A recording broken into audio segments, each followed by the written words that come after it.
بسم الله الرحمن الرحيم لا حول ولا قوة إلا بالله العلي العظيم الحمد لله رب العالمين وصلى الله على سيدنا ونبينا أبي القاسم المصطفى محمد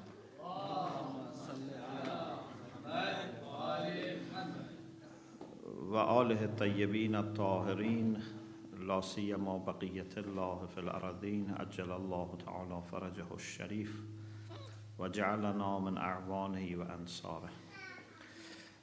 I am very delighted to be here and witness this nikah ceremony and be able to contribute to it with my speech and inshallah recitation of nikah formula inshallah. Any marriage that takes place in our community is a step forward for strengthening our community and also for safeguarding our future and inshallah having new members for the community, for the next generation, that inshallah our hope is that not only they would continue following the school of Ahlul Bayt, but inshallah they would inshallah become better than our generation. That's the way forward, so that inshallah the best of us would welcome Imam Mahdi Ajjalallahu Ta'ala Farajahu Sharif. I know that it was sad for the couple and for everyone that there was a delay. But on the other hand, when I heard a delay, I thought actually maybe it's good because we are in a very blessed now time between the birth anniversary of Lady Masuma Salamullah alayha and Imam Reza alayhi salam. And in Iran, they commemorate these 10 days as Dahiye Karamat. So Karimeye Ahlul Bayt, Lady Masuma and Imam Reza alayhi salam, which is Imam Ra'uf al-Rahim. So inshallah, we take this as a good sign and we do tafa'ul bil khair, that inshallah the kind attention of Imam Reza alayhi salam and Lady Masuma would be fixed inshallah on Abbasali and Ilham Fatima inshallah. I speak briefly, but I thought maybe I should mention 2 points. One about marriage, and second something which is very helpful for married people, but for all of us, and in all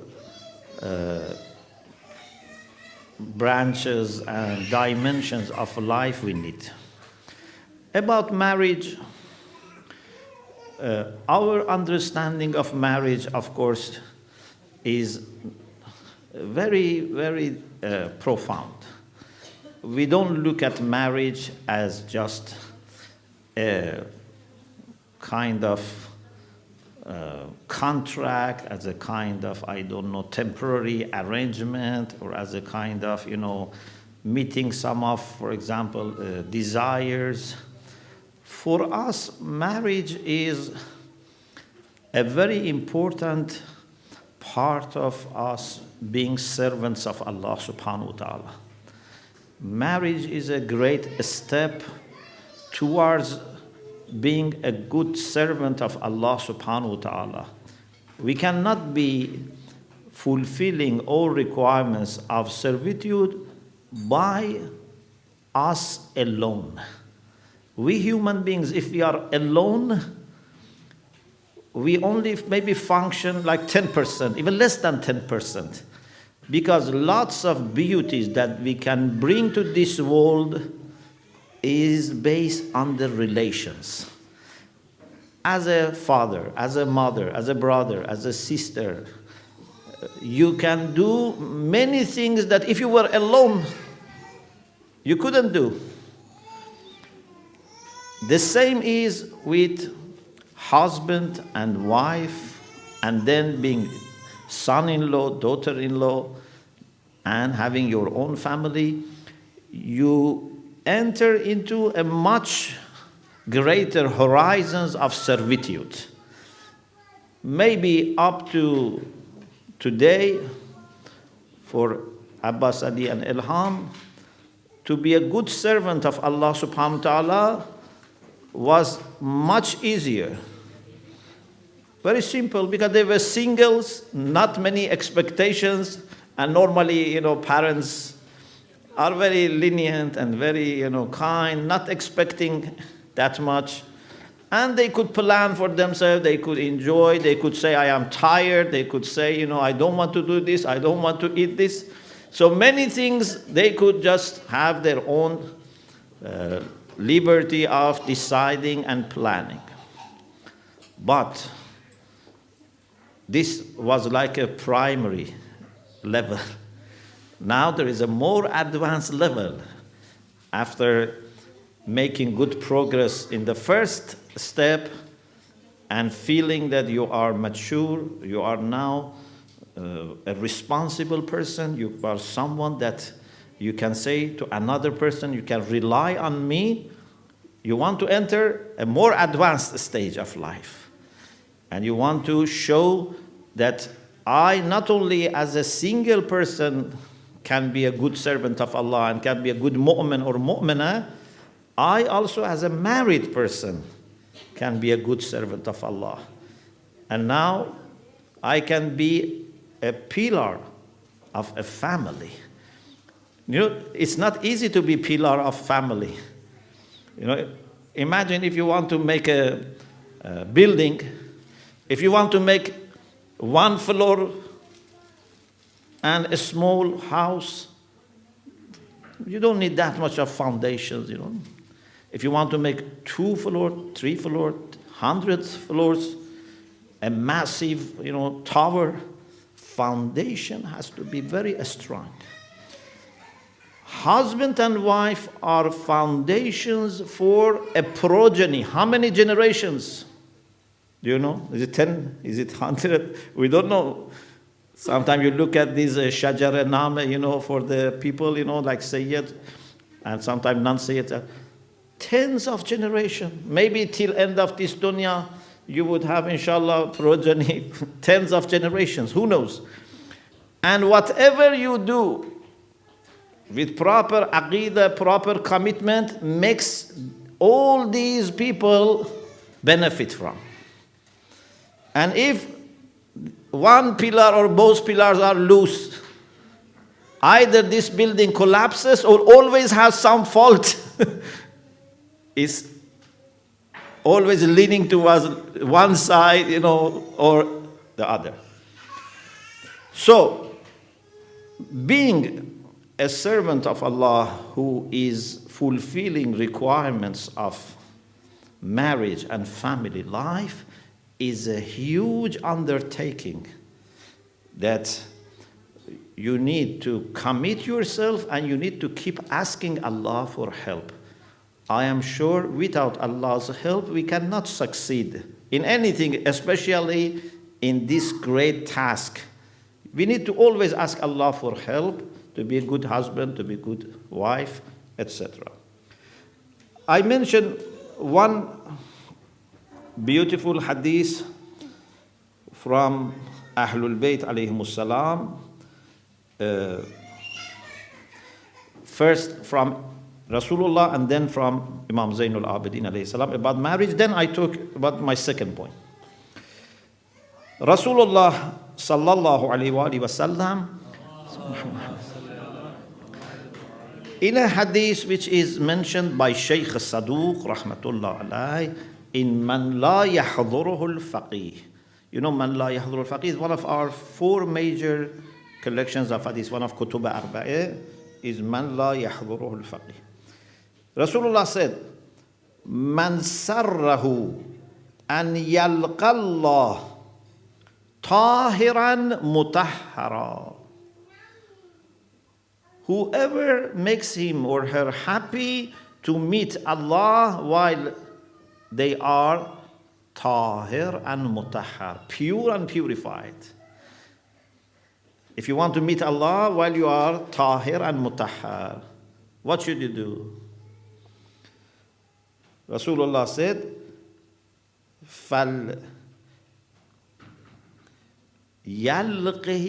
بِزَوْجِهِ. You should try to meet Allah subhanahu wa ta'ala with your spouse. So if your relation is a relation that can survive all the difficulties of this life and you remain committed and can die with this commitment, inshallah, then on the day of judgment you can meet Allah subhanahu wa ta'ala as a husband and wife who were servants of Allah, and then you would be tahir and mutahhar. Tahir because you were trying to observe, all the things that Allah says. Mutahhar, because even if you made some mistakes, Allah will forgive you. A person who is trying his best or her best to safeguard their taqwa, if there are also shortcomings, he would purify. Imam Zainul Abidin alayhi salam said, Man zawwaja lillah wa wasala ar-rahim tawwajahu Allahu bitajil malik yawm al-qiyamah. Whoever marries for the sake of Allah and connects with the kinship, tasali rahim. You keep good relation with your family, with your in-laws. Imam Zainul Abidin says Allah would give him a crown like crown of king on the day of judgment. So for us, marriage is one of the best things that we can do in preparation for our meeting with Allah subhanahu wa ta'ala. And the second point, which everyone needs, husband and wife need a lot, in-laws need, everyone needs, is insaf, fairness. Insaf is one of those qualities that makes life like heaven. If someone has insaf, not only other people would be very happy with him or her, he or she also would not expect too much from people. I mentioned 2-3 hadiths. There are tens of hadiths about insaf. I mentioned just 2-3 and then try to explain a little bit what does insaf mean and how in marriage and married life we can be munsif.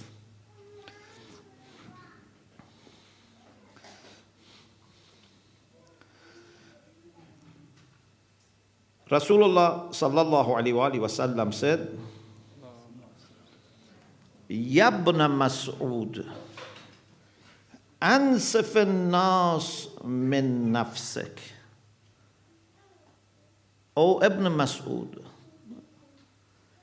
be fair with respect to people. Ansif an-nas min nafsik. Wansahil ummah warhamhum. And also wish the best for people. Nasiha, although sometimes people translate advice, but initially nasiha means to want the best for people. If I do nasiha, means I want the best for you. Maybe I give you a piece of advice, but the meaning of nasiha means to want the best.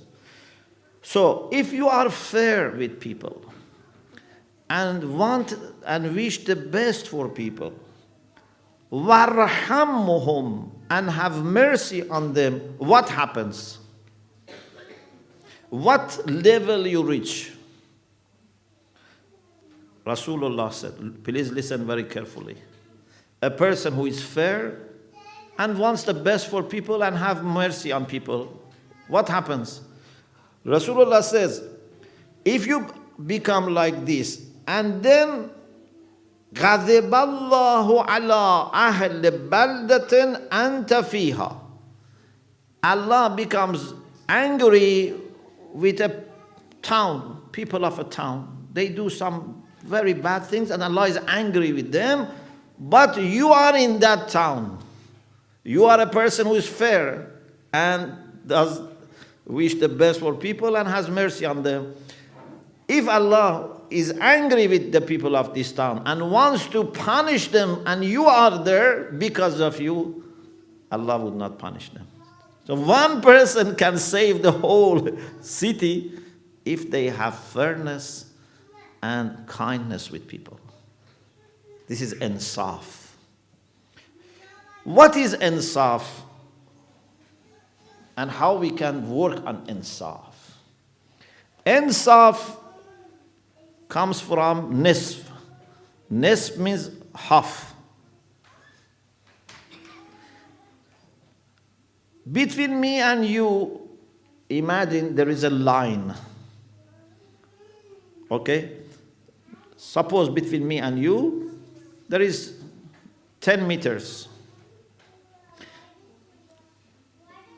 If I only see everything from this side of the line and don't look at things from your eyes, I would only consider my own interests and my own rights. Most of people, unfortunately, we do the same. We always look at everything from our own eyes and from our own perspectives. If I have an issue with my wife, who is guilty? My wife. If I have an issue with my husband, who is guilty? My husband. 99% of people think like this. Every day we have problems with people, but in the night when you think who were guilty, always people. I don't know why, my colleague did this to me, my neighbor did it, my child. Always we are free from any problem, and people are those who make mistakes. They don't appreciate me. They don't know how kind I am. They don't know how good I am. This is a problem that we all feel. Why? Because maybe we are not necessarily selfish people, but because we have not trained ourselves to come out of our shell and try to look at us from the eyes of people. What people expect from me, and am I doing what I am supposed to do or not? Insaf means that between me and someone else, I would be impartial. I can stand in the middle and see both sides with the same eyes. This is insaf. If there is an issue between me and someone, and I can be impartial, be objective, this is insaf. And it's very difficult. For us, it's very difficult even to be objective between two people. Yeah? For example, if my daughter has problem with her husband, or my son has problem with his wife, it's very difficult for me to look at my son and daughter and my son or daughter-in-law the same way. It's very difficult. Most of people take the side of their own child. Or for example, if I am a judge, two people come to me. One is a stranger, one is my relative, one is from my community. There is a great chance that the judge may take the side of someone who has some relation with him.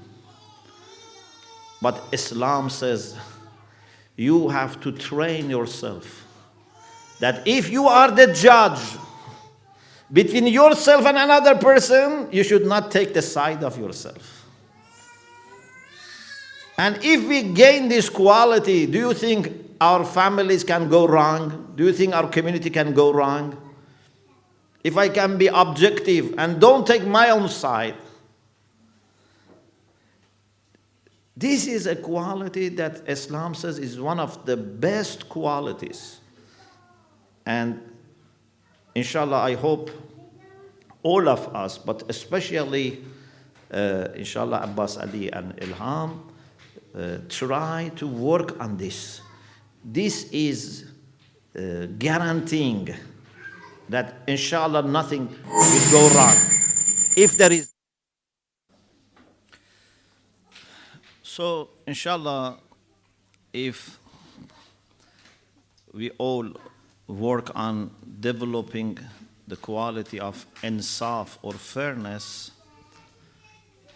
first of all, we would not expect too much from others.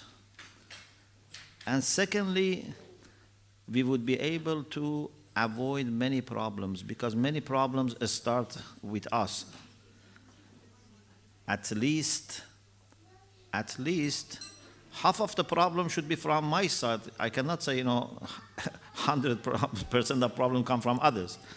At least between two people, there's a chance that 50% is from each side. If I look objectively at my own akhlaq, my own performance, then inshallah I can stop many problems. And with the other person also, I try to be flexible. I know that I have some maybe qualities, some habits that I need to work on improving them. It takes time, I'm working on them. Then I would not expect from the other person to be perfect. Are you perfect that you want the other person to be perfect? No. We are going to grow together. So, inshallah, if Abbasali and Ilham Fatima, inshallah, can remember first that they are going to be, inshallah, foundations for a line of, inshallah, generations of mu'mineen and mu'minat. And inshallah, they are going to meet Allah subhanahu wa ta'ala as two committed persons that decided to meet Him, to meet Allah together.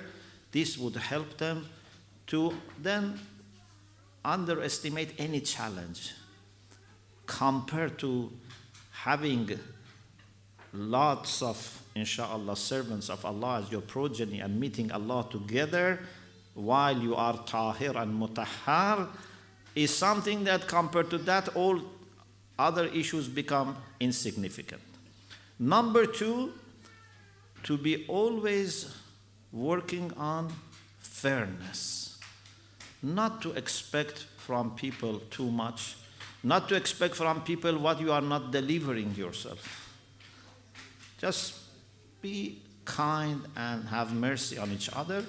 And inshallah, many things Allah subhanahu wa ta'ala would Himself compensate, even if one party in marriage always or sometime, situation comes, one person becomes ill, one person, for some time has, some mental pressure, etc. We need to be having mercy on each other. Marriage is not just exchange of love, exchange of services. Marriage is mawaddatan wa rahma. Sometimes is mawadda, is mutual. Sometimes is rahma. Rahma can be sometimes one way. If my wife or husband becomes ill, should I say, okay, now because you are giving me less attention, for example, or less service, I also should reduce it? No, it's not partnership in that sense. May Allah, inshallah, bless you with very happy, inshallah, marriage and with life together, along with, inshallah, parents and all family members, with joy, with happiness, with pleasure of Allah subhanahu wa ta'ala, which is the best thing. وَرِضْوَانٌ مِّنَ اللَّهِ أَكْبَرُ. So if, inshallah, the parents and all the elderly members of the gathering give us blessing, we can proceed, inshallah, to the next stage. Allah.